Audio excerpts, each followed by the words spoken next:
Brazil থেকে আমেরিকাগামী একটা plane যেটাতে রয়েছে মাত্র ৮ জন যাত্রী, অদ্ভুত কারণে সেটা অ্যামাজনের ঘন জঙ্গলের মাঝখানে গিয়ে ক্র্যাশ করে। যদিও সমস্ত যাত্রী এই দুর্ঘটনা থেকে সুস্থভাবে বেঁচে যায়, কিন্তু এখন তারা বিশাল ঘন জঙ্গলের মাঝে আটকে গিয়েছে, যেখানে তাদের উদ্ধারের জন্য কেউ নেই। এখন তারা কি এই জঙ্গলে থাকা বিপদ থেকে বেঁচে নিজেদের ঘরে ফিরতে পারবে? এই সব কিছুই দেখবো আজকের এই অসাধারণ মিস্ট্রি অ্যাডভেঞ্চার সিরিজে। তো চলো শুরু করা যাক। শুরুটা হয় একটা ছোট যাত্রীবাহী প্লেন থেকে, যেটা আমেরিকা যাচ্ছে। তখন এক যাত্রী অবাক হয়ে জানতে চায় কেন তাদের ফ্লাইটের রুট পরিবর্তন করা হয়েছে।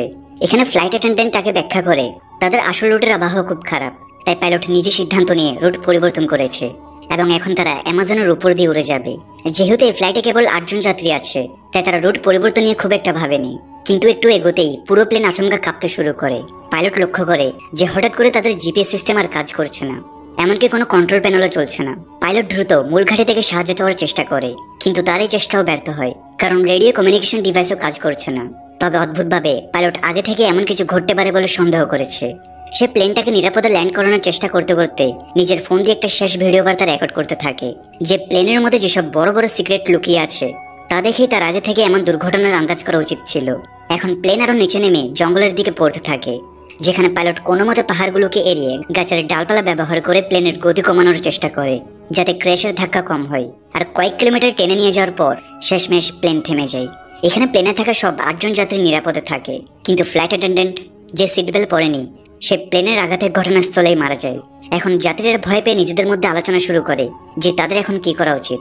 তারা নিশ্চিত হয় যে ফ্লাইট অ্যাটেন্ডেন্ট ছাড়া অন্য কারো থেকে বড় কোনো আঘাত লাগেনি, তাই ২ জন যাত্রী দ্রুত ককপিটে গিয়ে পাইলটের অবস্থা দেখতে থাকে।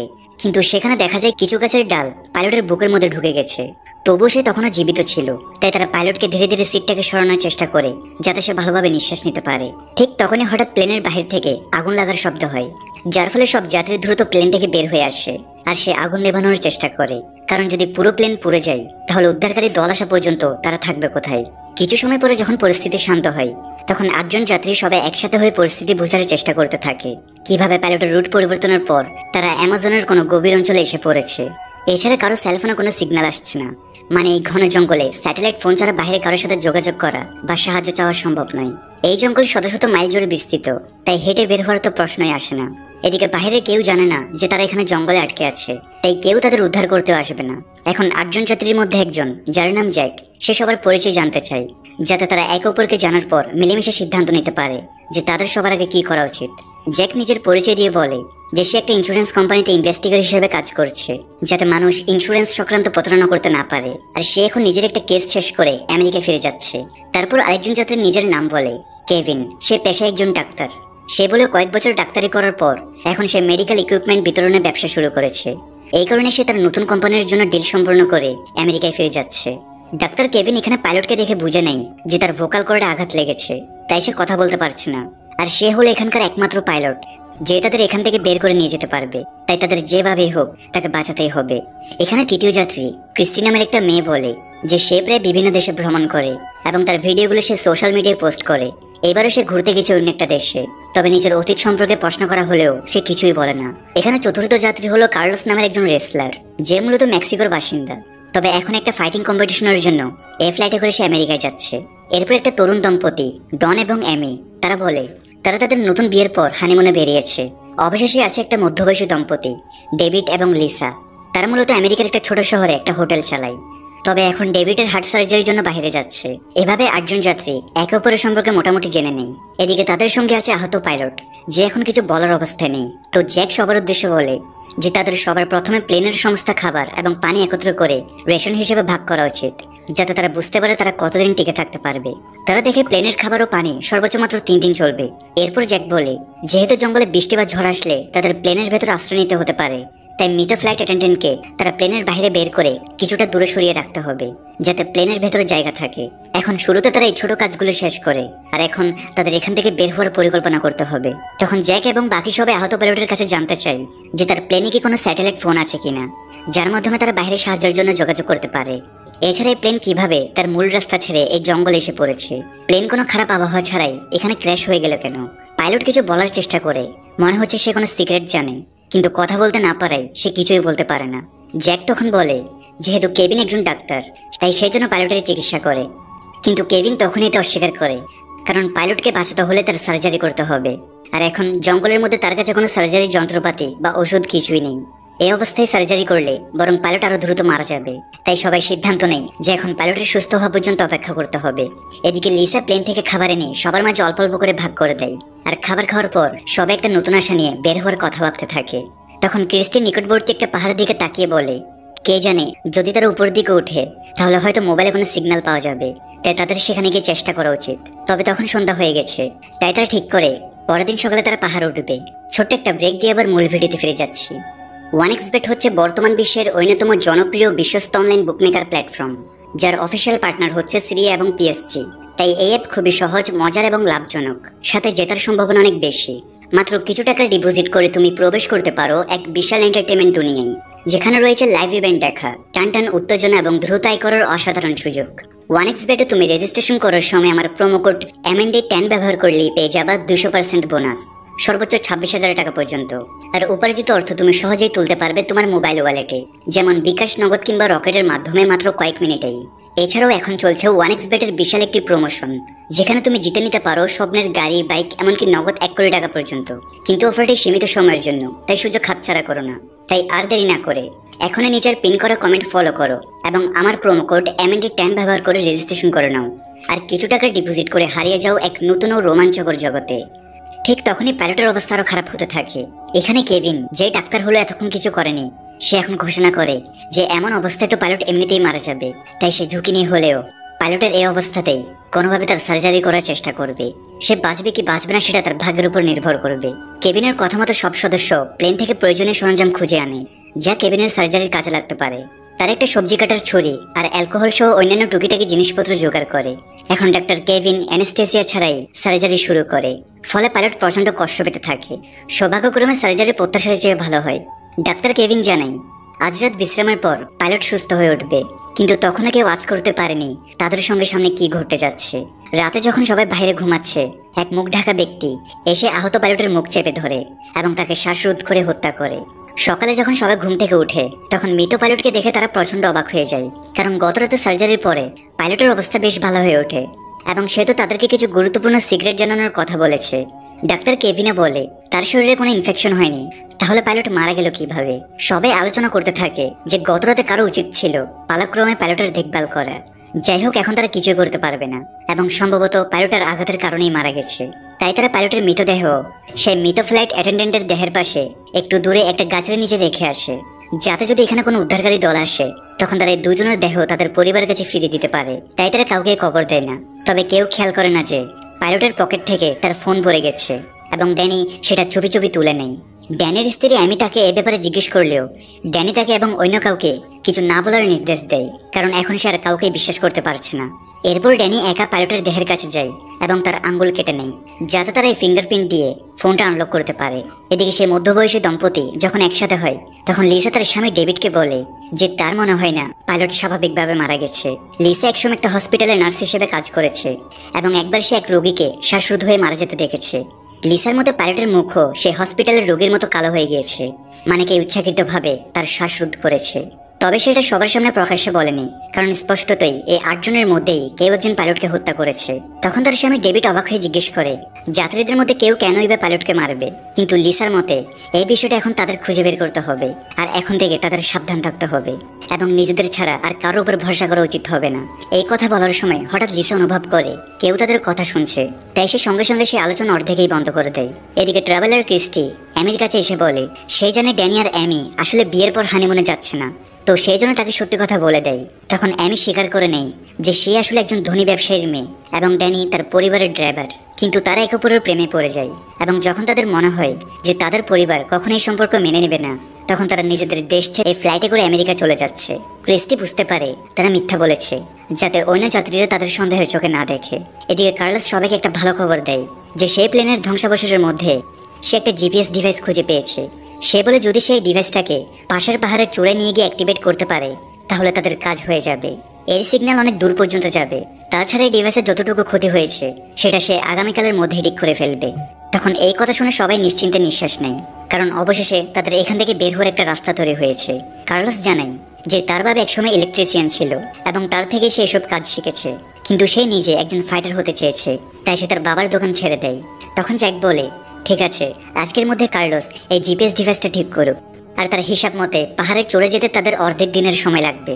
তাই তারা ঠিক করে কাল সকাল হলেই তারা ডিভাইস নিয়ে উপরে উঠবে। কিন্তু লিসা তখন তাদেরকে একটা খারাপ খবর শোনায় যে তাদের খাবার চুরি হয়ে গেছে। যদিও তাদের এখানে আটকে পড়ার মাত্র একদিন হয়েছে, যে খাবার তাদের 3 দিন চলার কথা এখন তা একদিনেই শেষ হয়ে গেছে। তখন ক্রিস্টি আর জ্যাক তাড়াতাড়ি প্লেনে গিয়ে খুঁজতে থাকে যে কে তাদের খাবার পানি চুরি করেছে। আর যে রেশন পানিতে তাদের 3 দিন চলে যেত তা এখন মাত্র একদিনেই শেষ হয়ে গেছে।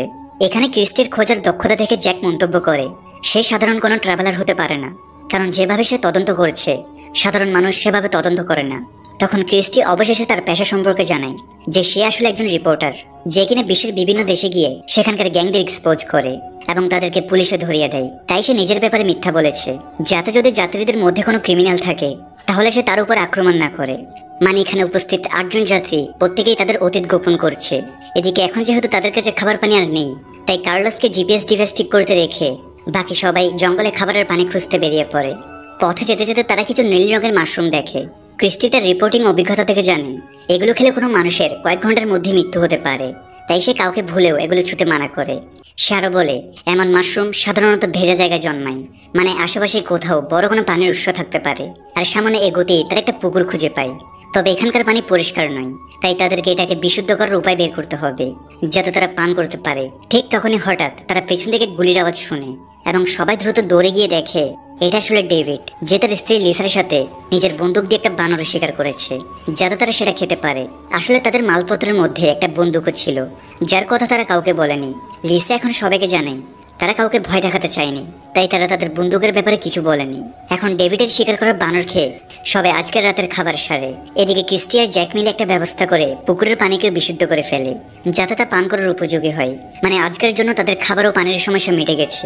তবে একজন সদস্য অ্যামি বানর খেতে পারে না, তাই তার খাবার যাতে নষ্ট না হয় এই জন্য ডেভিড নিজেই তার খাবার খেয়ে নেয়। এরপর জ্যাক সবাইকে বলে তাদের ব্যাগে কি ডেভিড আর লিসার মতো বিপজ্জনক কোনো কিছু লুকানো আছে কিনা, কারণ সবার এ ব্যাপারে জানার অধিকার রয়েছে। কার্লোস তার ব্যাগ খুলে দেখায় তার কাছে শুধু তার ফাইটিং মাস্ক আছে, যা রিংয়ে লড়ে তার ফাইটিং পার্সোনালিটিকে রিপ্রেজেন্ট করে। এছাড়াও আগামীকাল তারা জিপিএস ডিভাইস দিয়ে সংবাদ পাঠিয়ে সাহায্য আনবে, তাই এখন আপাতত তাদের একে অপরকে ভয় পাওয়ার কোনো দরকার নেই। কিন্তু রাতের বেলা যখন সবাই ঘুমাচ্ছে তখন হঠাৎ ডেভিডের শরীর খারাপ হতে শুরু করে এবং দূর থেকে কেউ প্লেনের আড়াল থেকে লুকিয়ে এটা দেখতে থাকে। এখন সেই অজানা ব্যক্তি তার স্যাটেলাইট ফোন বের করে একটা মেয়েকে ফোন করে আর বলে তাদের প্ল্যান এখন পর্যন্ত পুরোপুরি সফল এবং সেটা আরো দ্রুত এগিয়ে নেবে। মানে তাদের মধ্যে থেকে কোন একজনের কাছে স্যাটেলাইট ফোন আছে, কিন্তু সেই সদস্য ইচ্ছাকৃতভাবে তা লুকিয়ে রেখেছে এবং সে শুরু থেকেই এই সব কিছু ঘটাচ্ছে। কিন্তু কেন, এটা একটা বড় রহস্য যা আমরা পরে জানতে পারবো। পরদিন সকালে সবাই লিসার কান্নার শব্দে জেগে ওঠে, কারণ তার স্বামী ডেভিড রাতেই মারা গেছে। ডাক্তার কেভিন দ্রুত পরীক্ষা করে জানেন ডেভিডের মুখ থেকে ফেনা বের হচ্ছে, তার মানে তার ফুড পয়জিং হয়েছে এবং সম্ভবত তাকে টক্সিক মাশরুম খাওয়ানো হয়েছে, যেটা তারা আগের দিন রাস্তায় দেখেছে। এখন এটা শুনে লিসা রেগে যায় আর সে সবাইকে বলতে শুরু করে যে তাদের মধ্যে থেকে কেউ একজন একে একে সবাইকে হত্যা করছে। তবে এখনো কেউ জানে না তাদের মধ্যে থেকে কেউ একজন কেন বাকিদের মারতে যাবে। এই 8 জন তো ফ্ল্যাটের আগে একে অপরকে চিনতই না। লিসা আরও বলে ক্যাপ্টেন কেউকে ইচ্ছাকৃতভাবে মেরেছে এবং সে তখনই তার মুখ দেখে সেটা বুঝতে পারে, তবে তখন সে চুপ থাকে যাতে সবাই একে অপরের সাথে ঝগড়া না করে। লিসার মনে পড়ে যায় সে এসব কথা নিজের স্বামী ডেভিডকে বলে, আর তখনই সে অনুভব করে পেছন থেকে কেউ আসছে যে তাদের সব কথা শুনছে। তাই সেই খুনিটা ডেভিডকেও টার্গেট করে হত্যা করেছে। গতকাল যখন জঙ্গলে তারা বিষাক্ত মাশরুম পায় তখন তাদের মধ্যে থেকে কেউ একজন গোপনে সেই মাশরুম তুলে নিয়েছে এবং রাতে ডেভিডের খাবারের সাথে মিশিয়ে দিয়েছে। তার উপরে ডেভিড গতকাল অ্যামির খাবারও খায়, তাই কে জানে অ্যামির খাবারেও হয়তো বিষ ছিল। এখন এখানে সবাই আতঙ্কিত হয়ে পড়ে, কারণ যদি তাদের মধ্যে থেকে কেউ খুনি হয়ে থাকে তাহলে প্রত্যেকের জীবনই বিপদের মুখে। তার উপর হঠাৎ করে তাদের প্লেন জঙ্গলে এসে ক্র্যাশ হওয়া এবং এরপর একে একে সদস্যদের মৃত্যুবরণ করা, এই সব কিছু ইঙ্গিত দিচ্ছে যে এসব কোনো দুর্ঘটনা নয়, বরং আগে থেকেই পরিকল্পিত। এখন সবাই এখানে আলাদা হয়ে যায়, কারণ কেউই কারোর উপর ভরসা করতে পারছে না। ড্যানি তার স্ত্রী অ্যামিকে পাইলটের ফোন দেখায়, যেটা সে আগেই তুলে রেখেছে। সেই ফোনে পাইলটের শেষ ভিডিও রেকর্ডিং পাওয়া যায়, যেখানে সে নিজেই স্বীকার করেছে যে কিভাবে প্লেনে এক বিশাল গোপন রহস্য লুকিয়ে আছে এবং ইচ্ছাকৃতভাবে এটা ক্র্যাশ করানো হয়েছে। ড্যানি এবং অ্যামি সেই ভিডিও বাকি সবার সাথেও শেয়ার করে, ফলে এখন সবাই নিশ্চিত হয় যে এখানে সত্যি বড় ধরনের কোনো বিপদ লুকিয়ে আছে, আর পেছনের দুটো মৃত্যু দুর্ঘটনাবশত নয় বরং পরিকল্পিত। এখন কার্লোস জানায় সে অবশেষে জিপিএস ডিভাইসটা ঠিক করে ফেলেছে এবং এখন তাদের শুধু পাহাড়ে চড়ে যেতে হবে। কিন্তু এখন আর কেউ একে অপরের উপর ভরসা করতে পারছে না, কারণ তাদের মধ্যে যে আসল খুনি রয়েছে সে চাচ্ছে না এই মিশন সফল হোক। কারণ একবারে ডিভাইস কাজ করতে শুরু করলেই তারা এখান থেকে বেরিয়ে যেতে পারবে। তারা আলোচনা করতে শুরু করে যে কোন কোন সদস্য পাহাড়ের উপরে যাবে আর কারা নিচে থেকে ক্যাম্পের সুরক্ষায় থাকবে, কারণ সবাই একসাথে উপরে উঠতে পারবে না। তখন জ্যাক বলল ঠিক আছে, সে নিজে থেকে এখানে ক্যাম্প পাহারা দেবে, আর কার্লোসের সাথে ডাক্তার কেভিন এবং ক্রিস্টি এই দুইজন পাহাড়ে উঠবে এবং জিপিএস ডিভাইস ইনস্টল করবে। তিনজনই এখন ডিভাইস নিয়ে উপরে উঠতে শুরু করে। তারা জানতো যদি তাদের মধ্যে কেউ খুনি হয় তাহলে বাকি দুজন মিলে তাকে সামলাবে। এদিকে ওঠার সময় কার্লোস চুইংগাম খেতে থাকে, আর ক্রিস্টি তার গ্রামের মোরগটি দেখে বুঝতে পারে এটা তো সেই খাবার থেকে এসেছে যা আগে চুরি হয়েছে, মানে কার্লোসই তাদের খাবার চুরি করেছে। তাহলে হতে পারে সেই আসল খুনি, যদিও সে এখনই কারো কাছে কিছু প্রকাশ করে না আর নিজেই কার্লোসের উপর নজর রাখতে থাকে যাতে সে কোনো সমস্যা না করে। তার উপরে জিপিএস ডিভাইসটা কার্লোসের কাছেই ছিল, যদি কার্লোস ডিভাইসটা নষ্ট করে ফেলে সেই ভয়ে সে ডিভাইসটা তার কাছ থেকে নিয়ে নেয়। এরপর তিনজন মিলে পাহাড়ে চড়তে থাকে, আর অর্ধেক দিন পর তারা শেষ পর্যন্ত চূড়ায় পৌঁছে যায়। কিন্তু যখন তারা পাহাড়ে চড়ে যাচ্ছে তখন হঠাৎ ক্রিস্টির পা পিছলে যায় এবং সে পাহাড়ের কিনারে ঝুলে পড়ে। তার উপরে ডিভাইসটাও ঠিক কিনারের কাছাকাছি পড়েছে। তাদের তিনজনেরই জানা আছে যদি এই ডিভাইস নিচে পড়ে যায় তাহলে তাদের এখান থেকে বের হওয়ার একমাত্র পথ বন্ধ হয়ে যাবে। তাই নিজের জীবন বাজি রেখে ক্রিস্টি প্রথমে ডিভাইসটা ধরে নেয়। অন্যদিকে কার্লোস আর ডাক্তার কেভিন নিজেদের জীবনের ঝুঁকি নিয়ে ক্রিস্টি আর ডিভাইস দুজনকে টেনে উপরে তুলে নেয়। আর এই ঘটনার পর তিনজনের মধ্যে পারস্পরিক বিশ্বাস তৈরি হয়ে যায়, কারণ যদি তাদের মধ্যে কেউ খুনি হতো তাহলে সে সহজে বাকিদের নিচে ফেলে হত্যা করতে পারত, কিন্তু বরং তারা একে অপরকে বাঁচায়। এখন কার্লোস শেষমেশ জিপিএস ডিভাইস সেট আপ করতে শুরু করে। সেখানে ডাক্তার কেভিন তার মোবাইল ফোনও চেক করে, কিন্তু তাতে এখনো কোনো সিগন্যাল আসেনি। মানে এখন তাদের শুধুমাত্র জিপিএস সিগন্যালের উপরে আশা রাখতে হবে। কিছুক্ষণ পর কার্লোস বাকি দুজনকে জানায় যে সে অবশেষে জিপিএস ডিভাইস চালু করেছে এবং কয়েক ঘন্টার মধ্যেই উদ্ধারকারী সিগন্যাল চারপাশে ছড়িয়ে পড়বে আর কেউ না কেউ এসে তাদের উদ্ধার করবে। এখন সূর্য ডুবে যাচ্ছে, তাই তিনজন নিজে তাদের ক্যাম্পে ফিরে আসতে শুরু করে। এদিকে নিচে থাকা বাকিরা একে অপরকে মোটেও বিশ্বাস করতে পারছে না। লিসা বন্দুক তাক করে জ্যাককে দূরে থাকতে বলে, কারণ তার স্বামী মারা যাওয়ার পর সে আর কাউকে বিশ্বাস করতে পারছে না। অন্যদিকে ড্যানি তার স্ত্রী অ্যামির উপর রেগে যায়, আর সে অ্যামিকে আর কারোর সাথে কথা বলতে নিষেধ করে। এখন থেকে সবকিছু সে নিজে একা সামলাবে। কিন্তু অ্যামি তো এখন ড্যানির উপরে সন্দেহ করতে শুরু করে। সে ভাবে হয়তো সে তার ড্রাইভারের সাথে পালিয়ে অনেক বড় ভুল করেছে, কারণ সে ড্যানির অতীত সম্পর্কে কিছুই জানে না। সে বোকার মতো কেবল প্রেমে পড়ে তাকে বিশ্বাস করেছে এবং নিজের ড্রাইভারের সাথে পালিয়ে এসেছে। আর এখন এই জনহীন জঙ্গলের মধ্যে একে একে সবাই মারা যাচ্ছে। ড্যানি এটা শুনে প্রচন্ড রেগে যায়। সে চিৎকার করে বলে, যদি আমি না থাকতাম তুমি তো এতক্ষণে মরেই যেতে। অ্যামি ড্যানির এই রূপ দেখে ভয় পেয়ে যায়, কারণ সে আজ পর্যন্ত কখনো ড্যানির এমন রূপ দেখেনি। এখন সে ড্যানির সাথে পালিয়ে আসার সিদ্ধান্ত নিয়ে অনুশোচনা করতে থাকে। এখানে চারজন লোক পরস্পরকে সন্দেহের দৃষ্টিতে দেখতে থাকে। কিছুক্ষণ পর উপর থেকে বাকি তিনজনে নিচে ফিরে আসে এবং জানাই যে তারা জিপিএস ডিভাইসটা ঠিক মতন ইনস্টল করে ফেলেছে এবং যদি ভাগ্য ভালো হয় তাহলে কালকের মধ্যে কেউ না কেউ তাদের উদ্ধার করতে আসবে। এখন বেঁচে থাকা সাতজন অদ্ভুতভাবে একসাথে রাতের খাবার খেতে খেতে ভাবছে যে কিভাবে তাদের শুধু আগামীকাল পর্যন্তই টিকে থাকতে হবে। রাত নেমে এলে বাকিরা সবাই ঘুমিয়ে পড়ে, কিন্তু কার্লোস নিজের ফাইটিং প্র্যাকটিস শুরু করে দেয়, কারণ সে তার প্রতিযোগিতার জন্য প্রস্তুতি শেষ করতে চাইছে। কার্লোস যে নিজের স্বপ্ন পূরণের জন্য তার পরিবারকে ছেড়ে এসেছে, এমন ভয়াবহ পরিস্থিতিতেও সে কেবল তার প্র্যাকটিসেই মনোযোগ রাখছে। এই কারণে শুরুতে সে খাবার চুরি করেছে যাতে তার ডায়েটে কোনো ঘাটতি না পড়ে। কিন্তু যখন কার্লোস তার প্র্যাকটিস শেষ করে তখন সে দেখতে পায় সামনে কালো কাপড় পরে কেউ দাঁড়িয়ে আছে, আর সে তার নিজের রিংয়ের মাস্কও পরে আছে। এরপর সেই ব্যক্তি কার্লোসকে ছুরি দিয়ে আঘাত করে তাকে হত্যা করে দেয়। ভোর হবার পর কেউ আর কার্লোসকে খুঁজে পায় না। তখন জ্যাক বলে তারা আলাদা আলাদা হয়ে কার্লোসকে খুঁজবে। তবে ডাক্তার কেভিন মনে করিয়ে দেয় গতকাল তারা জিপিএস ডিভাইস ইনস্টল করেছে, তাহলে এতক্ষণ তো উদ্ধারকারী দল চলে আসার কথা। কিন্তু কেউ জানতো না যে গতকাল তারা যে ডিভাইস ইনস্টল করেছে সেটা তাদেরই কোনো এক সদস্য ডিভাইসটার তার কেটে ফেলেছে, তাই এখন কোনো সিগন্যালই যাচ্ছে না। এই বিষয়টা না জেনে নিচে থাকা সবাই কার্লোসকে আশেপাশে খুঁজতে থাকে, কিন্তু তারা তাকে কোথাও খুঁজে পায় না। তখন কেভিন বলে তাদের উচিত আবার ডিভাইসটা চেক করে আসা। ক্রিস্টি তার সাথে যেতে রাজি হয়, কারণ এখন কাউকে একা পাঠানোর রিস্ক তারা নিতে পারবে না। কিন্তু যখন তারা পাহাড় উঠতে থাকে তখন তারা দূরে অনেকগুলো পাখি জড়ো হয়ে থাকতে দেখে, আর এটা দেখে দুজনে বুঝতে পারে যে সেখানে কিছু তো ঘটেছে। তাই পাহাড়ের চূড়ার দিকে না গিয়ে তারা ওই দিকেই হাঁটতে শুরু করে। সেখানে কার্লোসের মৃতদেহ পড়ে আছে, যাকে গতরাতে কোনো অজানা এক সদস্য মেরে এখানে ফেলে দিয়েছে। এরপর তারা দুজন নিজেদের ক্যাম্পে ফিরে বাকি সবাইকে জানায় যে তারা আরো এক সদস্যকে হারিয়েছে। এখন এখানে সবাই অ্যামি আর ড্যানির উপর সন্দেহ করতে শুরু করে, কারণ গতরাতে তারাই কার্লোসের সবচেয়ে কাছে শুয়েছে। যদিও ড্যানি তাদের বোঝানোর চেষ্টা করে যে সে কেন এমন কিছু করবে, আর সে একই প্রশ্ন সবার মনে ঘুরতে থাকে যে যদি তাদের মধ্যে থেকে কেউ একজন খুনি হয় যে একে করে সবাইকে মারছে তাহলে তার উদ্দেশ্য কি, সেসব কেন করছে। তখন লিসা জানায় গতরাতে কেউ তার বন্দুক থেকে সবগুলি চুরি করেছে, এখন তার কাছে কেবল একটাই গুলি আছে যা তার পকেটে থেকে গেছে। এটা শুনে কেভিন বলে সে যখন ড্যানির চিকিৎসা করে তখন সে তার পিঠে একটা ট্যাটু দেখেছে। এমন ট্যাটু সাধারণত গ্যাংয়ের সদস্যরা করে, মানে ড্যানি হয়তো গ্যাংয়ের লোক। তার উপরে এমি তো ড্যানির অতীতের ব্যাপারে কিছুই জানে না, তো হতে পারে ড্যানি এসব করছে। যদিও ড্যানি জানাই এই ট্যাটু সে নিজে করেনি, বরং তাকে জোর করে করানো হয়েছে। তাকে মিথ্যা মামলায় জেলে পাঠানো হয়, আর সেখানে গ্যাং সদস্যরা তাকে ট্যাটু করতে বাধ্য করে। কিন্তু পরে সে নিজের জীবন বদলানোর জন্য এমির বাড়িতে ড্রাইভারের কাজ নেই, এবং সেখানে সে এমির প্রেমে পড়ে। সে ক্রিমিনাল নয়, সে সব কিছুই করছে না। ড্যানি এমিকে আরো জানাই এটা সত্য যে প্রথম দিকে সে এমির টাকার প্রতি আকৃষ্ট হয়ে তার কাছে আসে, কিন্তু পরে সে এমিকে সত্যি সত্যি ভালোবেসে ফেলে, এবং এখন সে তাকে বাঁচাতে যে কোনো কিছু করতে পারে। তখন অলরেডি সন্ধ্যা নেমে এসেছে, আর বাইরে প্রচন্ড ঝড় বৃষ্টি শুরু হয়েছে, তাই সবাই দৌড়ে প্লেনের ভেতর চলে আসে। কিন্তু তখনই তারা বুঝতে পারে যে কেন কেউ একজন তাদের মারছে। আসলে বৃষ্টির পানির কারণে প্লেনের সিলিং ভেঙে সেখান থেকে কিছু ব্যাগ বেরিয়ে আসে, আর যখন জ্যাক সিলিং সরায় তো দেখা যায় এর ভেতর অনেক সাদা ব্যাগ রাখা আছে। সবাই সাথে সাথে বুঝে ফেলে এগুলো তো ড্রাগের প্যাকেট, যেগুলো এই প্লেনের মাধ্যমে পাচার হচ্ছে। এখানে ড্যানি একসময় গ্যাংয়ে কাজ করেছে, তো সে বলে যে এগুলো তো প্রায় কোটি টাকার মূল্যের হবে। সবার ধীরে ধীরে সব পরিষ্কার হতে থাকে কিভাবে এয়ারলাইন সাধারণ যাত্রী পরিবহনের ছল করে আসলে ড্রাগ পাচার করে। তাই তাদের টিকিট অন্যান্য ফ্লাইটের থেকে অনেক সস্তায় বিক্রি হয়, আর সম্ভবত এয়ারলাইনের গোপন তথ্য কোনোভাবে ফাঁস হয়ে গেছে, আর তাই তারা প্লেনটাকে ইচ্ছাকৃতভাবে এই জঙ্গলে ক্র্যাশ করিয়েছে।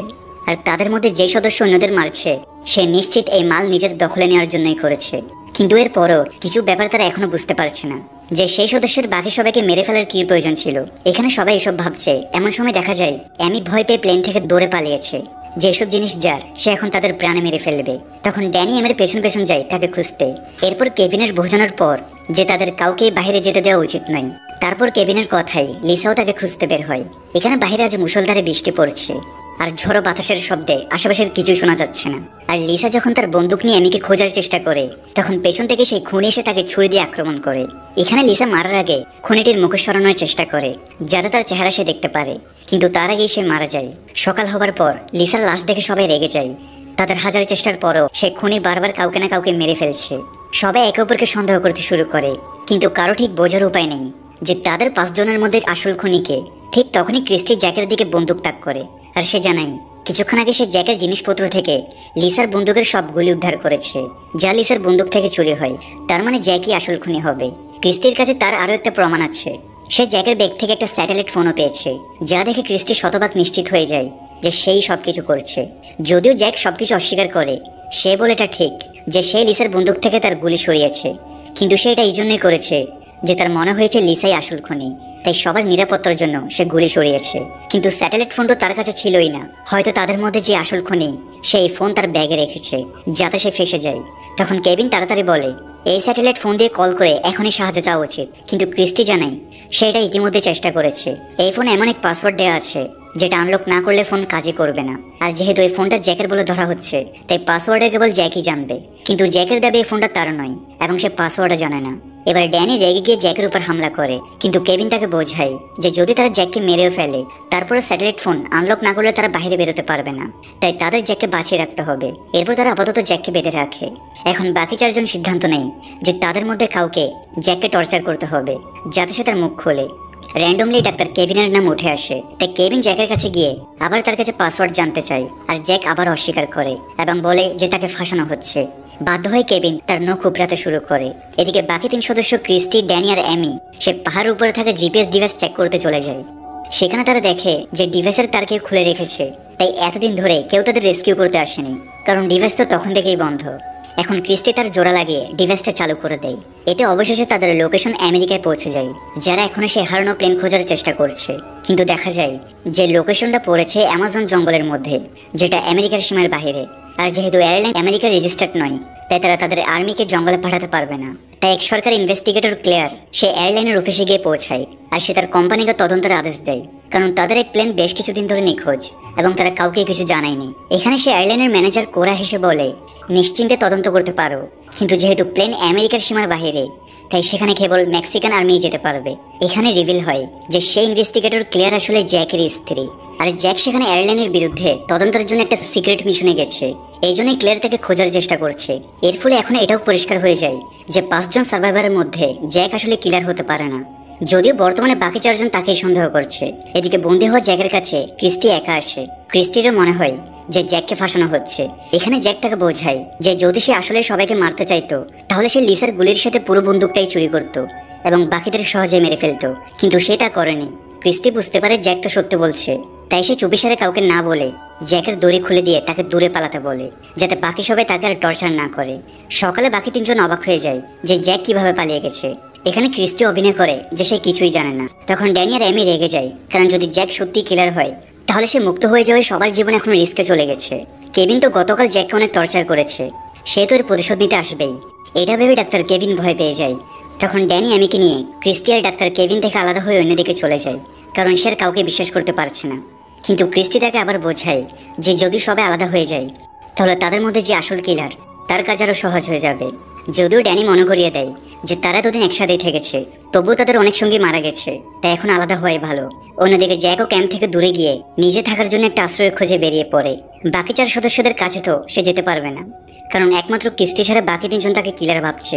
এদিকে ড্যানি তখন অ্যামিকে আশ্বস্ত করে যে সে তার কিছু হতে দেবে না। তারা অলরেডি জিপিএস ডিভাইস চালু করেছে, রেস্কিউ টিম চলে আসবে, এবং সত্যি সেটাই হয়। মেক্সিকান আর্মির কাছে অর্ডার পৌঁছে যায় যে তারা এখন সেই ডিভাইসের লোকেশনে গিয়ে সেখানে থাকা সার্ভাইভারদের উদ্ধার করবে। এখন আর্মি ক্যাম্পের কিছু সেনা সদস্যদের একটা টিম একটা হেলিকপ্টার করে অ্যামাজনের জঙ্গলের দিকে রওনা দেয়। এদিকে ড্যানি আর অ্যামি একসাথে বসে আছে, আর বাকি 3 জন মেম্বার আলাদা আলাদা ডিরেকশনে এগিয়ে যাচ্ছে। হঠাৎ তারা একসাথে কয়েকটা গুলির শব্দ শুনতে পায়। এখানে তারা দৌড়ে একসাথে ক্যাম্পে ফিরে এটা দেখে অবাক হয়ে যায় যে ড্যানি আর অ্যামি দুজনকে কেউ পেছন থেকে গুলি করেছে, আর তারাও মারা গেছে। এখন এখানে ক্রিস্টি, জ্যাক আর কেভিন বেঁচে থাকা শেষ 3 জন সার্ভাইভার একে অপরের দিকে সন্দেহের দৃষ্টিতে তাকাচ্ছে। তাদের 3 জনের মধ্যেই একজন আসল কিলার, যে এতদিন ধরে সবাইকে মেরেছে। এদিকে আর্মিও সিগন্যাল পেয়ে এখন এই লোকেশনের দিকে এগিয়ে চলেছে, আর এখানেই 4 নং এপিসোড শেষ হয়। বাকি এপিসোড নিয়ে দেখা হবে পার্ট 2 ভিডিওতে, যেখানে রয়েছে অনেক বড় বড় টুইস্ট। সো পার্ট 2 আসলে পেয়ে যাবে এই ভিডিওর কমেন্টে। দেখা হবে পার্ট